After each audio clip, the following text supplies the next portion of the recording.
Well, as the sun rises over Acapulco, a city still echoing the wrath of Hurricane Otis on the 25th of October, 2023, I find myself the lone cruiser in this bay. Join me as I navigate the aftermath and show you a side of Acapulco few have witnessed post-Otis.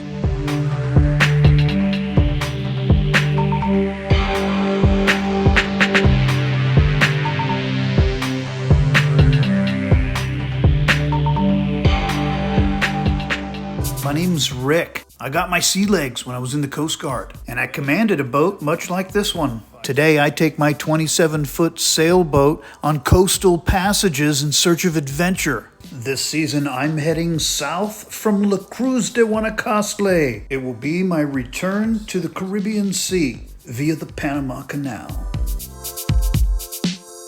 Living the pirate life.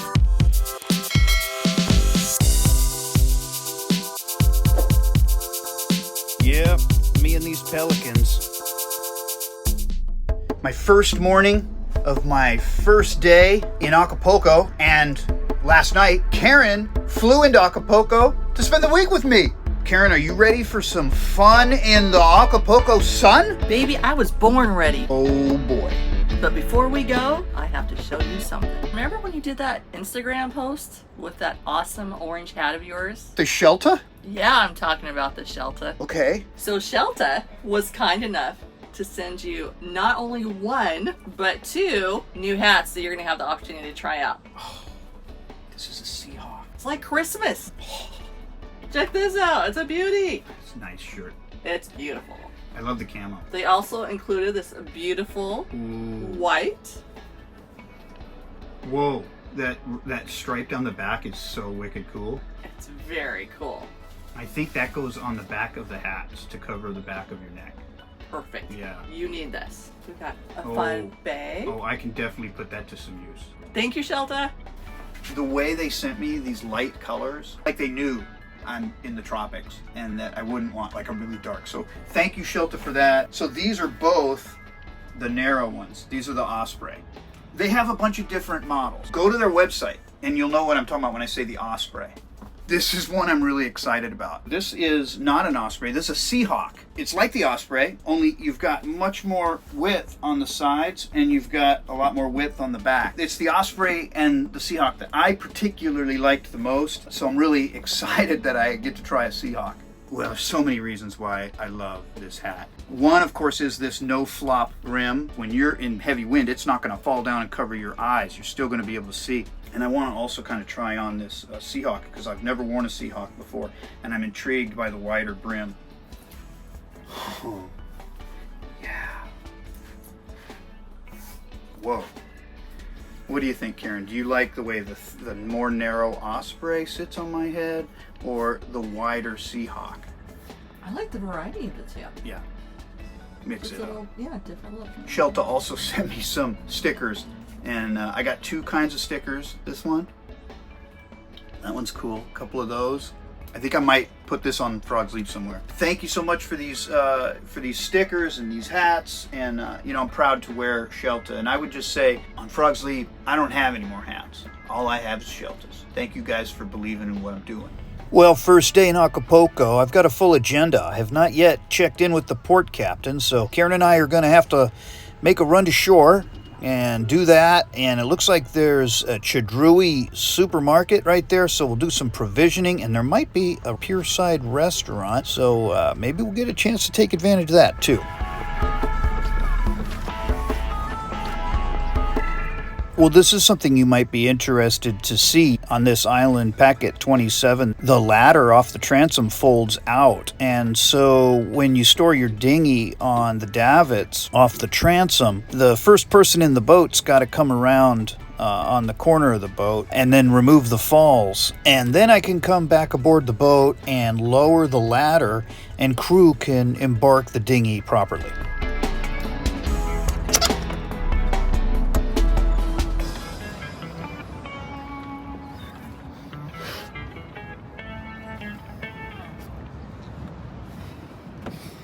Now I can let the ladder down.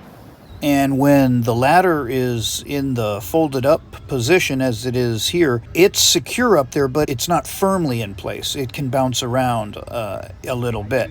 And so you have to use some small stuff to kind of secure it in place. And for these kinds of things on Frog Sleep, I tend to use 550 paracord just because it's easy to work with.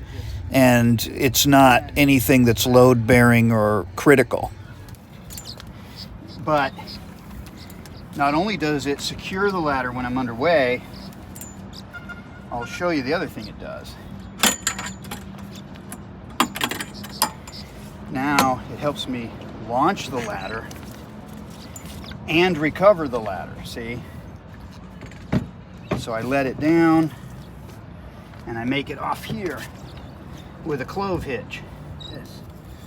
That clove hitch right there will hold till I come back. Okay. We are ready to go. So the plan right now, Karen and I are gonna go ashore. I've gotta go check in with the port captain. They gotta know we're here, and then head over to Chadrui, maybe get some water. Checking in with the port captain was a breeze, and nearby, a restaurant, 100% natural. Nice. Doing some provisioning before we head out again. Frog Sleep doesn't have a water maker, so I'm always on the lookout for H2O. Yeah, now watch me launch myself into the dinghy. Tell me how I did. Give me some style points in the comments.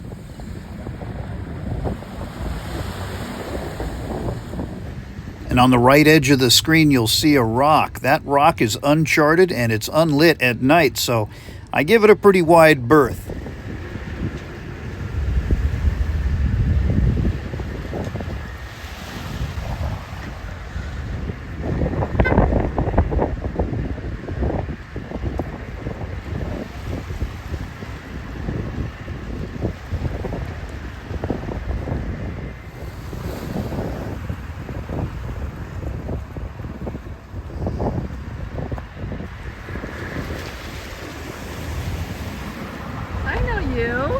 Another successful landing.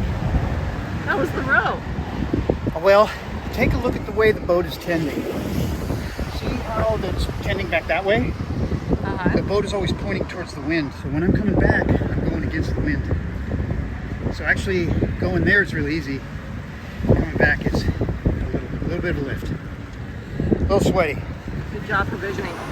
Thank you. While I was gone, Karen took some cool pics around the beach. Whoa, she even got me on Frog Sleep.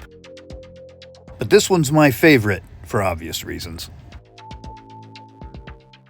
So the plan this morning is I'm going to get underway and I'm going to follow a route that goes by the marina. We're going to just shoot some images, shoot some video, show you the video. I encourage you to watch the whole thing. Watch the end of this video because it's going to move you, I think. And then we're going to continue to the other side of the bay, take a closer look at these hotels, maybe make landfall and see if there's any open at all. Maybe we can get into one. So we'll see. All right, so I'm underway from our little anchorage over by the Capitanía de Puerto, and we are going to go survey this hurricane damage from Hurricane Otis, which landed on October 25th, 2023. It's been about a month and a half, and you can tell.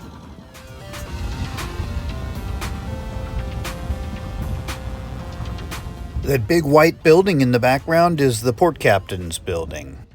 This vessel has the same paint scheme as the one that I encountered coming out of Manzanillo. I'm thinking it's Mexican Navy, but I'm not 100%.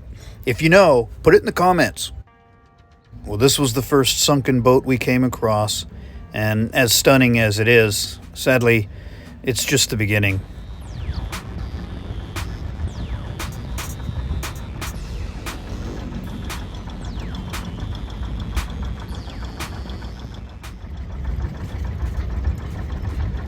Clearly those were walls along that whole building there. Yeah. This building in front of us is using tarps and blankets for makeshift walls that were blown away. Well, we're starting to get close to the marina area now, and it's just crazy how it just looks like this hurricane just targeted this marina.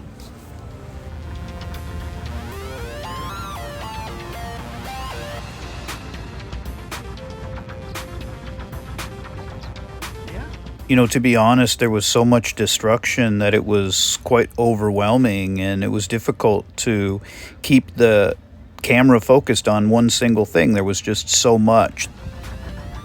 It's crazy to see those floating piers, those slips where yachts used to tie up. They're just floating there randomly, alone, unsecured. Crazy.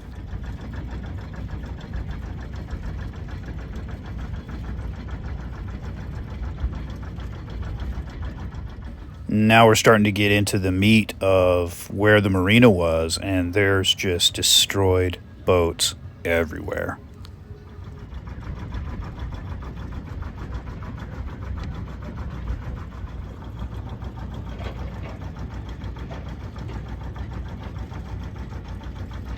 As you can see, the stern is way high.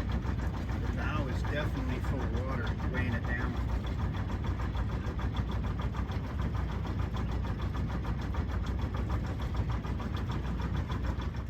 Whoa, there's the green entrance buoy to the marina. Looks like some of the boats maybe that were crammed way into the corner maybe had a chance.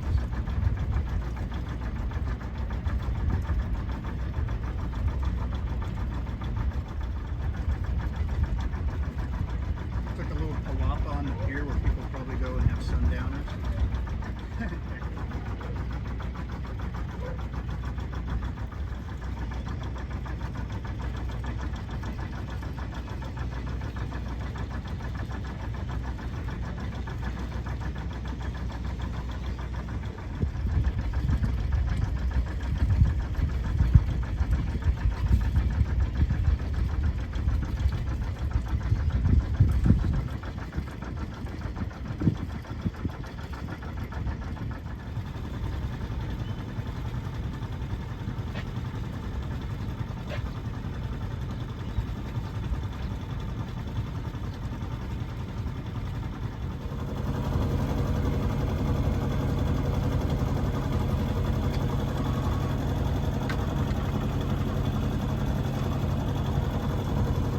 Karen and I are heading to the eastern part of the bay now, the hotel district, and see if we can get to the beach and see what kind of accommodations might be available.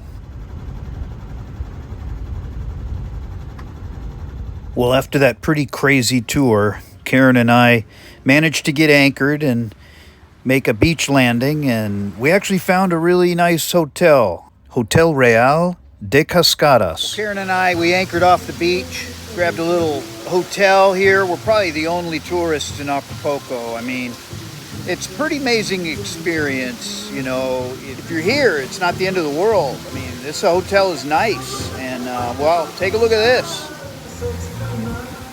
Certainly, one of the big reasons we found it so nice is because we are the only ones here.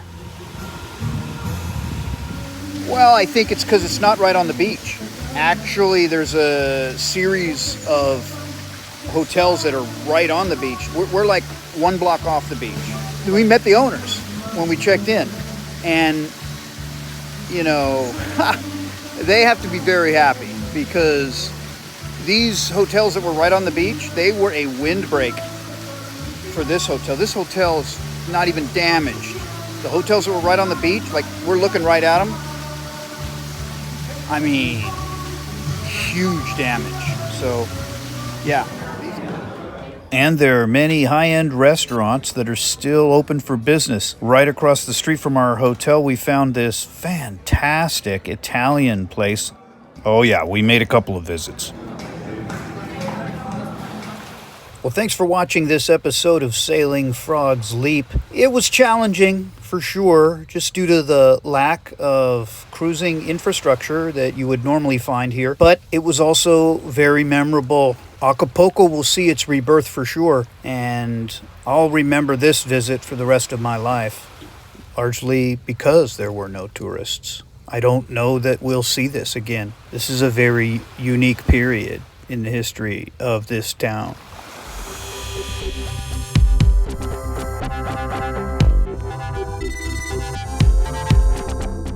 For real-time updates, check out Sailing Frog's Leap on Instagram.